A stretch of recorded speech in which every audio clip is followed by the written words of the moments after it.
व्याख्या मुद्रां करसरसिजै पुस्तकं शङ्खचक्रे बिभ्रद्भिन्नस्फटिकरुचिरे पुण्डरीके निषण्णः अम्लानश्रीरमृतविशदैरंशविप्लावयन् आविर्भूयाद्दनघमहिमा मानसे वागधीशः। कृष्णाय वासुदेवाय हरये परमात्मने प्रणतक्लेशनाशाय गोविन्दाय नमो नमः। संस्कृतशौर्यम् इतिहामुपटले सम्बद्धाः समेऽपि विद्वांसः समेऽपि जिज्ञासवः छात्राः सहृदयाः सज्जनाः एतस्य संस्कृतशौर्यम् इतिहामुपटलस्य संस्थापकः प्रबन्धकश्च डॉक्टर राजकुमारः समेषां स्वागतं वर्तते। तस्मिन् महाभाष्यव्याख्याने पूर्वदिने द्विभाषासपूर्वस्य इति यावत् महाभाष्यस्य व्याख्यानं जातमासीत्। अधुना पूतकृतोरैच इति सूत्रविषये व्याख्यानं भवति। एतस्य सूत्रस्य व्याख्यानं यादृशं काशिका ग्रन्थे विहितं पूर्वं तदुच्यते, अनन्तरं महाभाष्यदृष्ट्या विचारः भवति। पूतकृतोरैच इति सूत्रविषये काशिकाकारः लिखति पूतकृत शब्दस्य स्त्रियाम् ऐकाराश्चान्तादेशः भवति गीप प्रत्ययः। अर्थात् पूत शब्दः अथ च कृतु शब्दः यः वर्तते तस्य यः अन्त्यवर्णः वर्तते, पूत इत्यर्थः घटकः अकारः, कृतु इत्यत्र तु घटकः उकारः, तस्य स्थाने ऐकारः इति आदेशः भवति। अथ च गीप प्रत्ययः भवति संयोगविशिष्टः। तेन पूतकृतो हि स्त्रीपूत एवं क्षम्यताम्, अत्र पूतकृत शब्दः इति समस्तः शब्दः वर्तते। अत्र पूतकृत शब्दः कृतु शब्दः अत्र समस्तः शब्दः। पूतश्चासु कृतुः इति पूतकृतुः। अत्र एवं रूपेण पूतकृतोः या एवमपि भवति पूतः कृतुना यः इति पूतकृतोः स्त्री पूतकृतायि एवं रूपेण अत्र भवितुमर्हति। पूतः कृतुना यः या कृतुना अत्र पूतः वर्तते, या एवमपि पूतः कृतुः यस्य सा पूतकृतुः इत्यपि वक्तुं शक्यते। रूपेण अनेके समासाः अत्र भवितुमर्हन्ति अर्थानुसारेण। अत्र पूतकृतो हि स्त्री अत्र विग्रहः भवति गीत प्रत्यय विधानाय ऐकारान्तादेश विधान। पूतकृतो हि स्त्री पूतकृतायि एवं रूपेण अत्र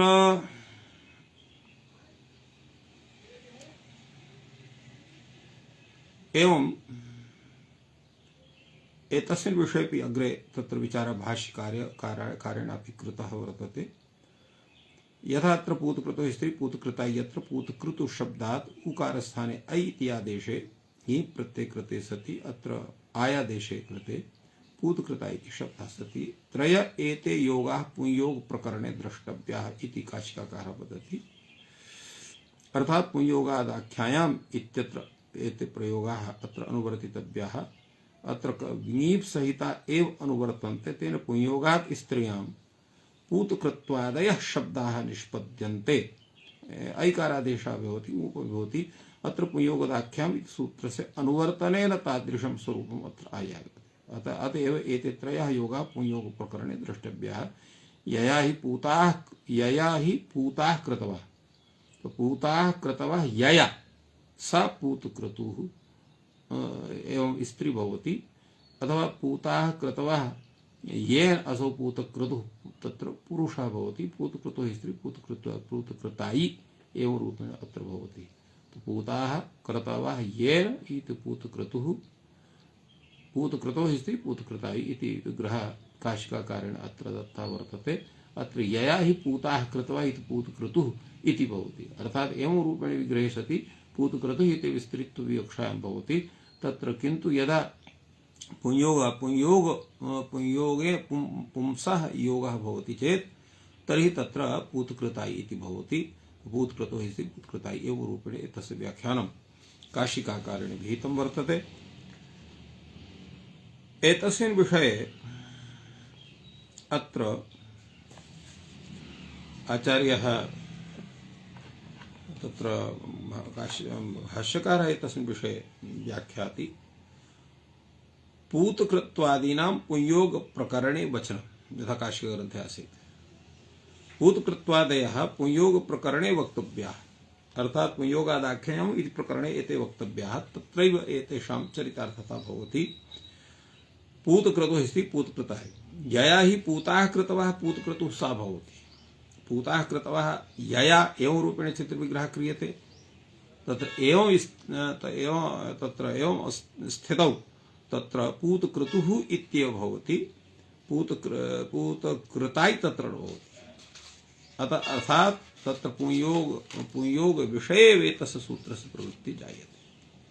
अग्रे तावत् सूत्रं भवति, वार्तिकं भवति। लिंग संनियोगेन सर्वत्रागमादेशानां वचने लिंग लुक तत्कृत प्रसंगः। अर्थात लिंग संयोगेन सर्वत्र आगमादेशानां वचने लिंग लुकी तत्कृत प्रसंगः।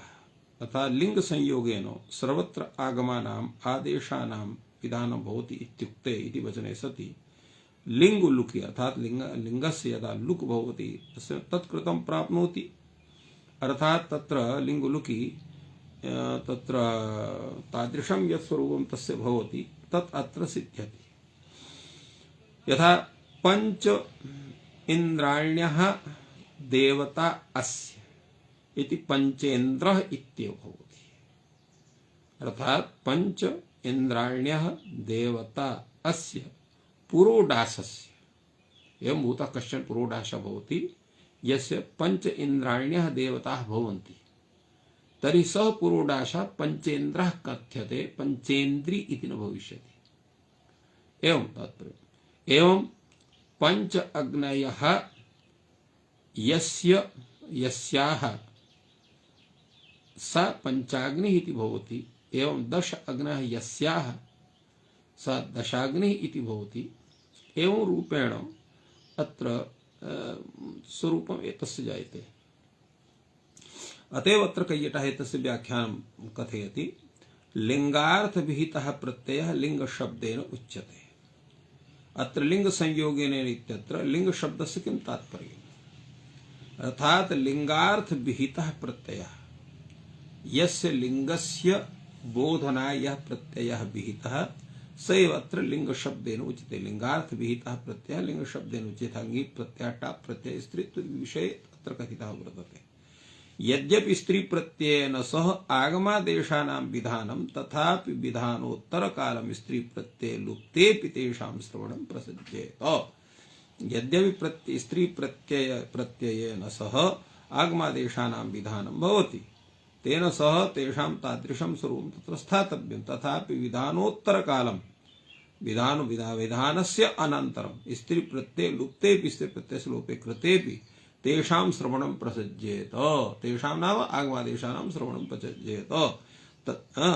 तन्निवृत्तौ प्रमाणभात् एव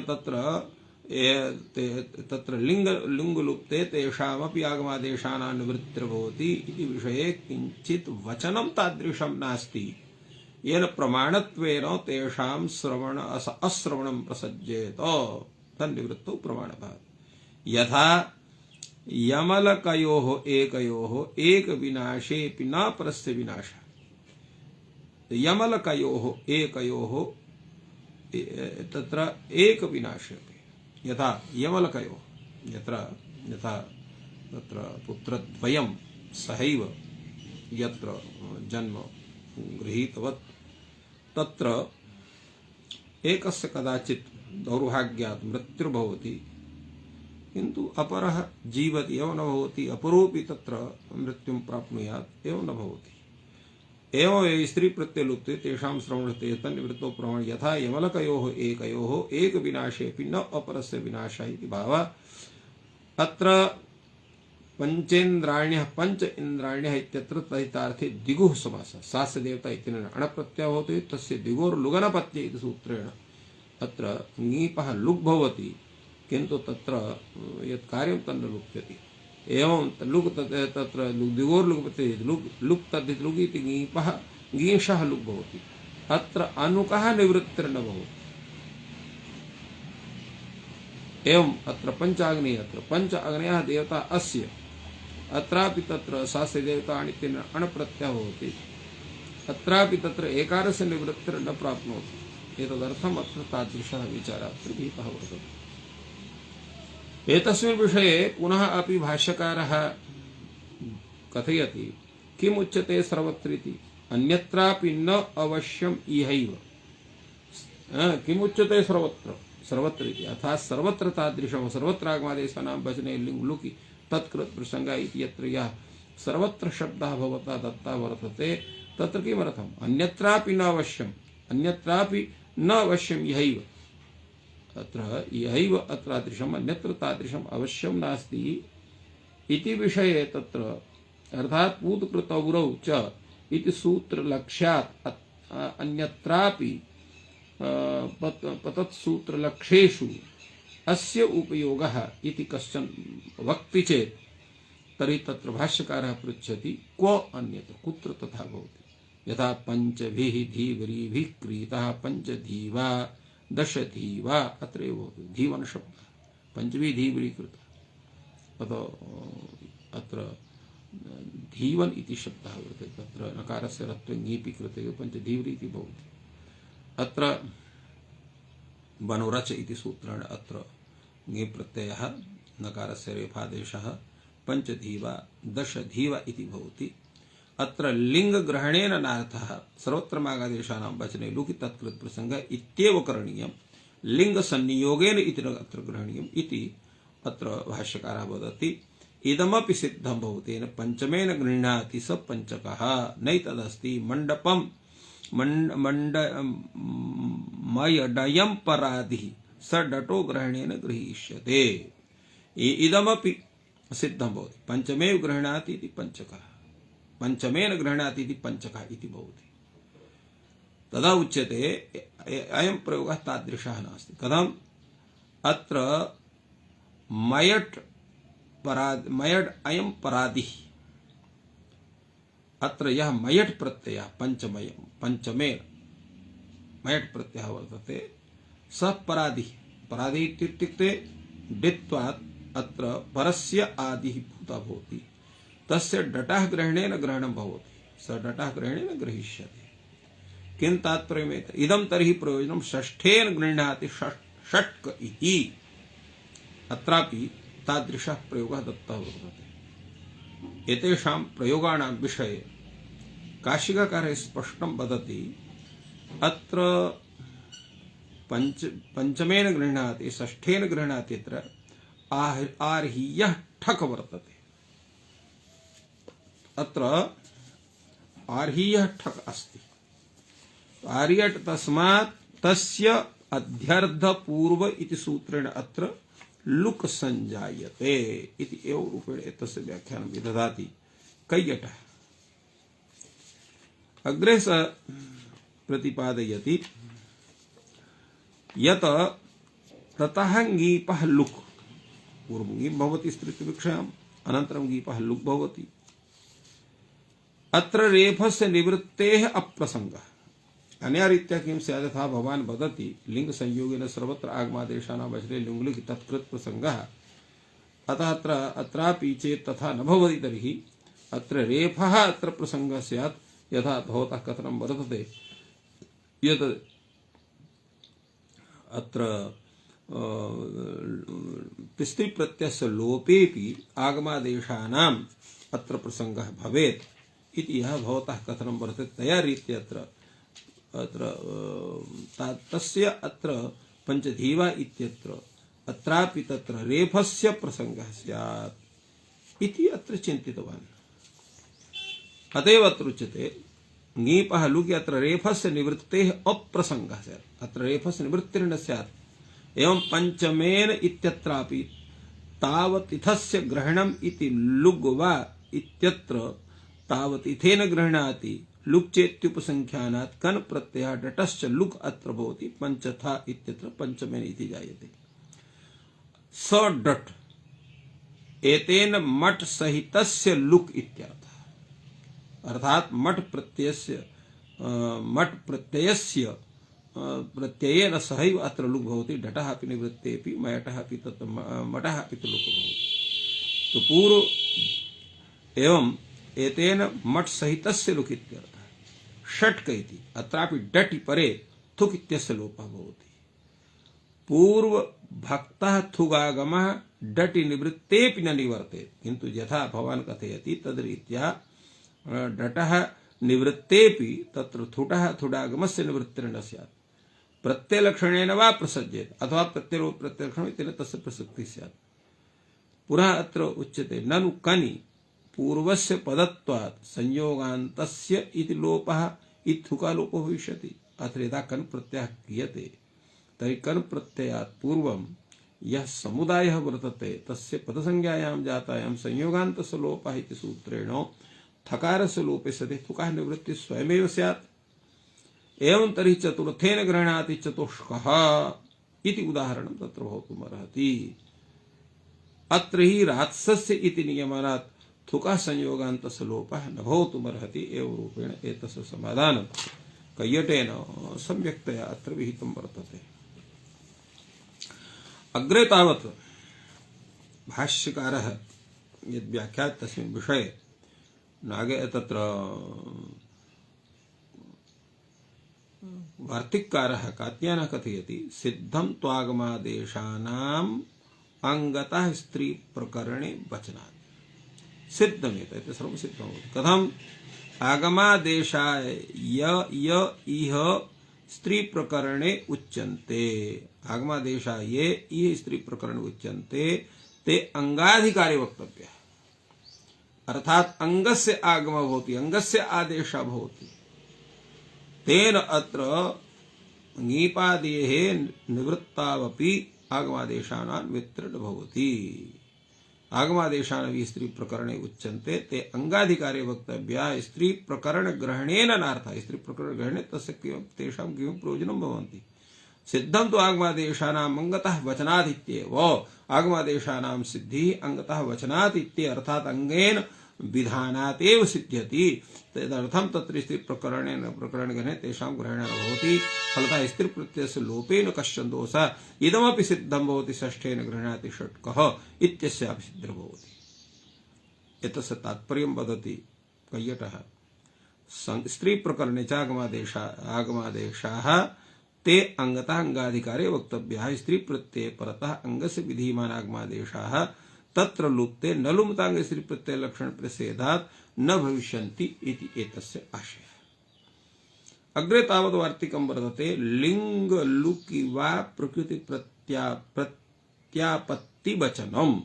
लिंग लुकि वा प्रकृति प्रत्यापत्ति वचनम् अथवा लिंग लुक्येव प्रकृति प्रत्ययापत्तिर्वक्तव्यः। लिंग लुक् अर्थात लिंग बोधकम बोधकः यः प्रत्ययः तस्य प्रत्ययस्य लुकि सति प्रकृति प्रत्यापत्तिर्वक्तव्यात्। प्रकृतित्वं तस्य गच्छति।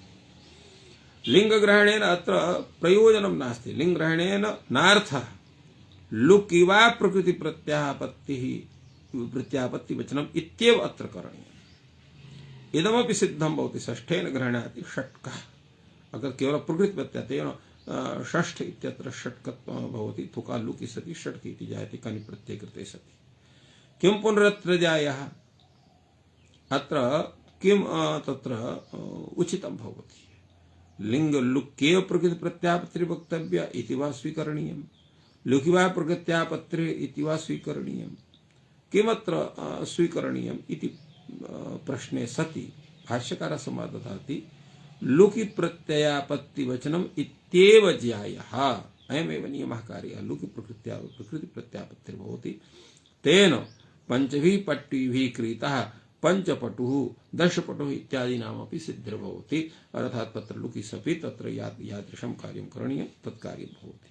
यणादेशस्य अनङ्गत्वात् प्रत्यय लक्षण प्रतिषेधाभाव यद्यपि यणादेशः प्रत्यय लक्षणः न भवति तथापि स्त्री प्रत्यय लुकः बहिरंगत्वात् असिद्धत्वात् यणादेशः अंतरंगः न निवर्तयति प्रत्यापत्तौ अत्र प्रत्यापत्ति प्रकृतादृशः प्रकृति स्वरूपं भवति यथा लिंग प्रत्ययस्य लिंग विधा बोधक प्रत्ययस्य दालुक भवति तर्हि प्रकृति प्रत्यापत्ति प्रकृतेः यादृशं स्वरूपं तादृश स्वरूपस्य तिष्ठति इति एतस्य वार्तिकस्य आशयः।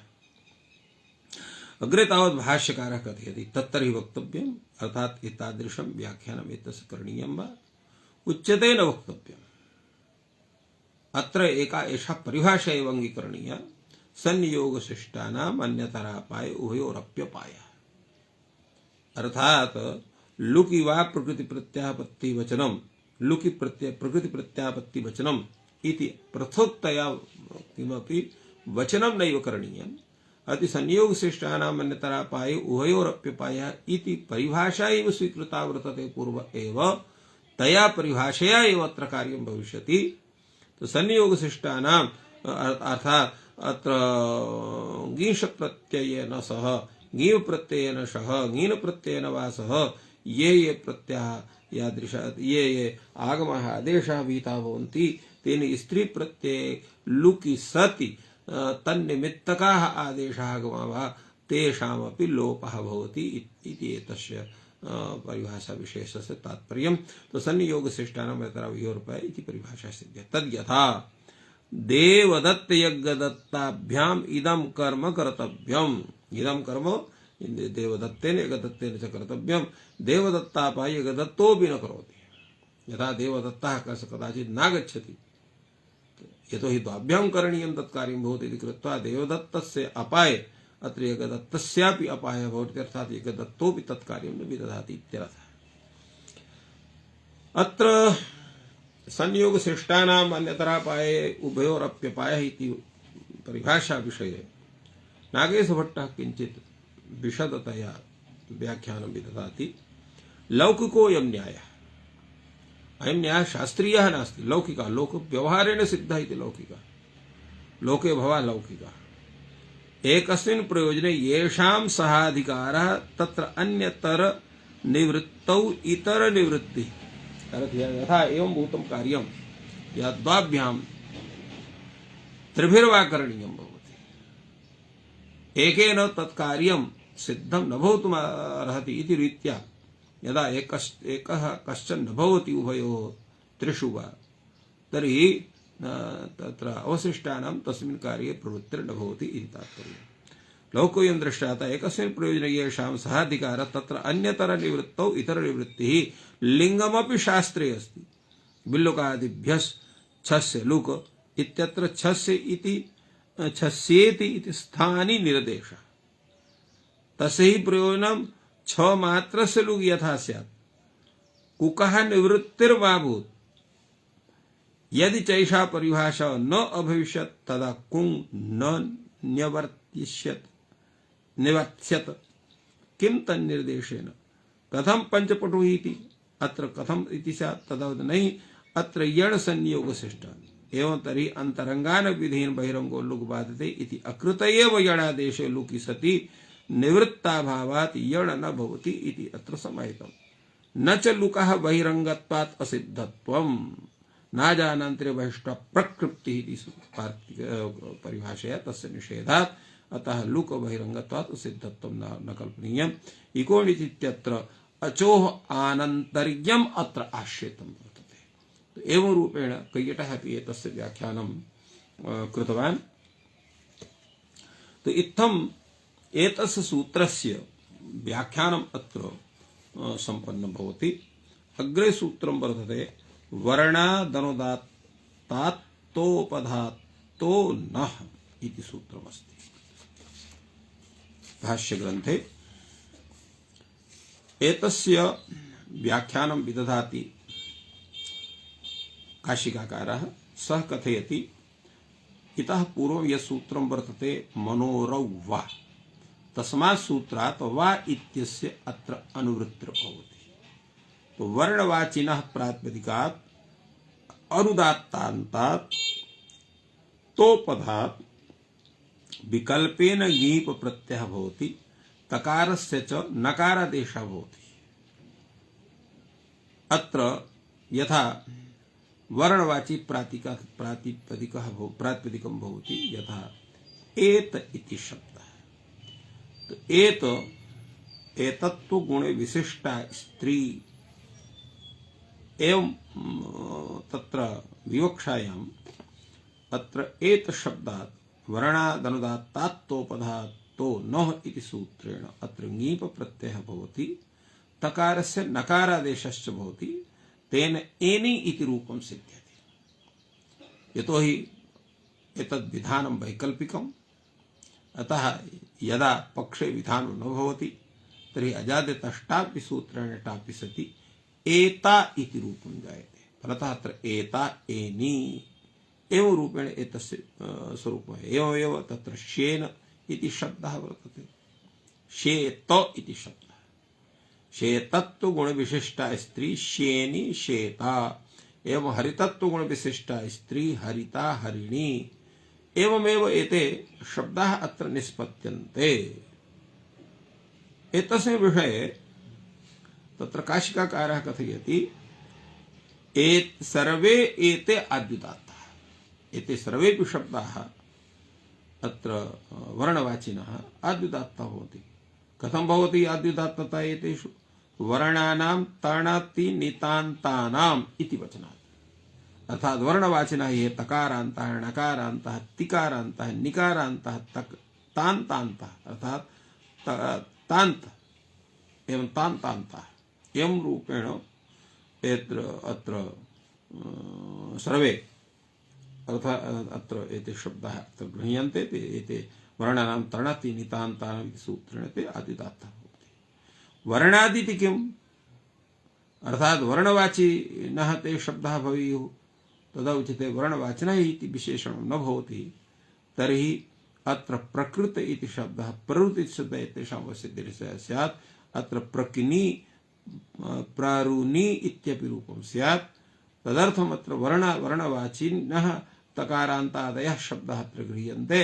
तेन प्रकृतस्य प्रकृतत्व गुण विशिष्टा स्त्री प्रकृता, प्ररुतत्व गुण विशिष्टा स्त्री प्ररुता इत्येव भवति। अत्र प्रकिणी प्रवृणी इति रूपेण भवति। गतिस्वरेण आद्युदात्तः। अत्र प्र इति प्रकृति इत्यत्र प्रघटकः अकारः, प्रवृत्ति इत्यत्रापि प्रघटकः अकारः। अत्र गतिस्वरेण अर्थात् अत्र यः गतिसंज्ञकः शब्दः भवति स आद्युदात्तः भवति। एवं रीत्या अत्र गतिस्वरेण आद्युदात्तः भवति। अनुदात्तादिति किम्? श्वेताः। अनुदात्तादि इति उच्यते वर्णादनुदात्तात्तोपधात्तो। अनुदात्तात् इति कथनं यद् वर्तते तेन श्वेताः यत्र न भवति। क्यों? यतोहि अत्र श्वेत इति शब्दः घृतादिः गणे पठितः वर्तते, घृतादित्वात् अत्र अन्तोदात्तः भवति। तोपधात्तो नः इति कथनस्य किं तात्पर्यम्? अन्यतो ङीषं वक्ष्यति। अर्थात् एवं भूतानां शब्दानां येषाम् अत्र गणना क्रियते तेभ्यः भिन्नाः ये शब्दाः वर्तन्ते तत्र ते घृतादित्वात् अन्तोदात्ताः भवन्ति। ततः तेभ्यः शब्देभ्यः तत्र ङीष प्रत्ययः भवति। अतएव शेतिर्ब्राह्मणी इति रूपम् अत्र कथितं वर्तते। एवम् अग्रे एकं भारतीमत्र स्मारितं काशिकाकारेण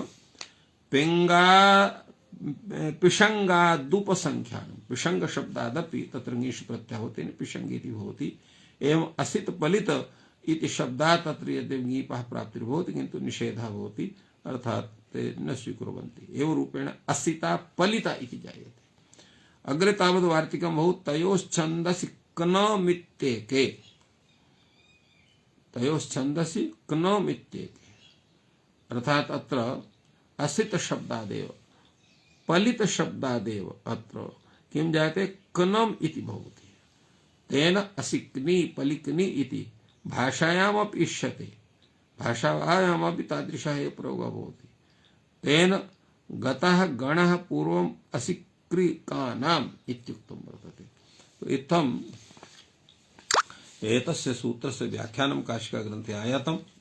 अधुना उच्यते भाष्ये कीदृशः विचारः एतस्य सूत्रविषये वर्तते। असित पलितयोः प्रतिषेधः।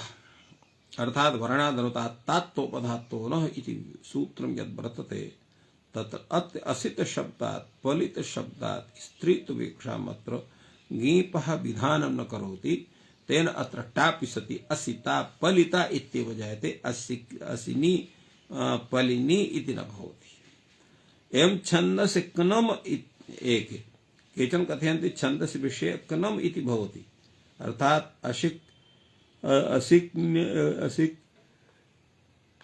असिक्न्यस्योत्षधे पलिक्नीरित्युवद्ययोः भवन्ति। असिक्न्यः अस्य औषधे पलिक्नीरित्युवद्यवतो युवतयो भवन्ति एवं रूपेण अत्र प्रयोगः तादृशः प्राप्यते। वर्णान् ङि विधाने पिशङ्गादुपसंख्यानम् वर्णवाचिनः ये शब्दाः तेभ्यः ङीष प्रत्ययस्य विधाने विषये पिशङ्ग शब्दादपि ङीव प्रत्ययस्य विधानं भवति। वर्णान् ङि विधाने पिशङ्गादुपसंख्यानं करोति पिशङ्ग शब्दात् पिशङ्गस्य स्त्री तत्र पिशङ्गी इति भवति। उत्तरसूत्रेण ङीषि प्राप्ते अत्र ङि विधानम् एतस्य आवश्यकता वर्तते यतो हि पिशङ्ग शब्दः लघावन्ते द्वयोश्च वह्वो गुरु इति मध्योत्तत्वात् अन्तो उदात्तः वर्तते एवं रूपेण एतेषां सूत्राणाम् अत्र विवेचनं जातम् अत्र विरम्यते। सर्वेभ्यो नमः। जयतु संस्कृतं जयतु भारतम्।